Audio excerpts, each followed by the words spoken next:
Urban lofts, the epitome of cool, and some of the hottest properties on the market. Exposed brick walls, high-reaching ceilings, and vast windows douse the place in all-day sunlight. But this Washington, D.C. loft is more than just picture perfect.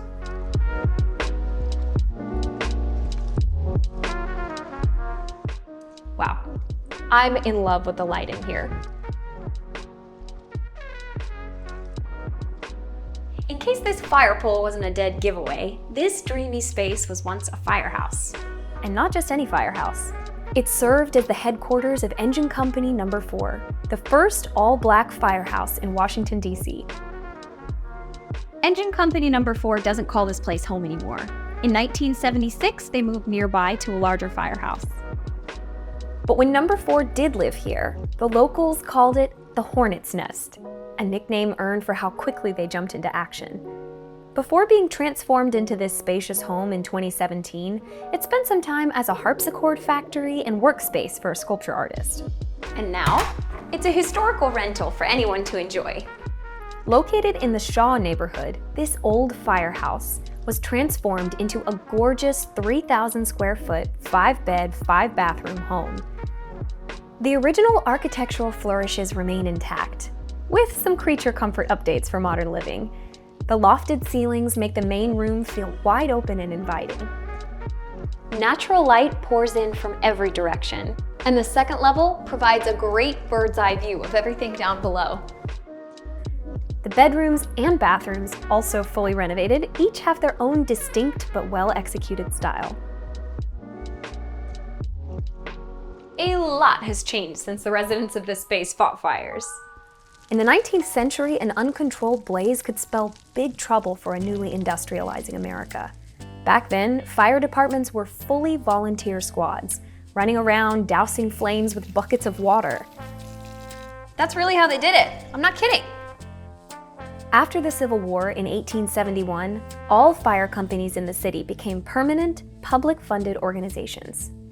Back then, departments were naturally integrated because when it came to heroism, everyone was welcome. But despite their dedication and courage from years of service, Black firefighters faced institutional discrimination that kept them from advancing in their careers. After World War I, 3 Black firemen proposed a unit exclusively for their community. Private Charles E. Gibson, Private Frank Hall, and Private Richard Holmes rallied support from local businesses and residents to fund their fire company. On April 3, 1919, at a location that no longer exists, Engine Company No. 4 became the very first all-black fire unit in Washington, D.C. They were the spark that set a movement ablaze, led by Engine Company No. 4 with Gibson as its captain. Quickly, 11 more volunteers joined their ranks, and within months, 4 more all-black companies formed in D.C. to serve and protect neighborhoods throughout the capital. In its early years, Engine Company No. 4 responded to fires with real horsepower, the 4-legged variety. Their first 2 vehicles were horse-drawn, one a steam piston fire engine from 1888, and the other a twin tank wagon carrying 70 gallons of water, hauled by nothing but some equine friends. It wasn't until 1921 that they rolled out their first motorized fire engine. In 1940, Engine Company No. 4 moved to a new location, right here. Their newfound duty was to safeguard the heart of the city, U Street, and the vibrant, lovingly nicknamed Black Broadway of DC that served as a cultural center in the pre-desegregation era, with legends like Louis Armstrong and Billie Holiday gracing the neighborhood. A few years later, in 1943, a talented photographer named Gordon Parks captured the atmosphere and energy of Engine Company No. 4.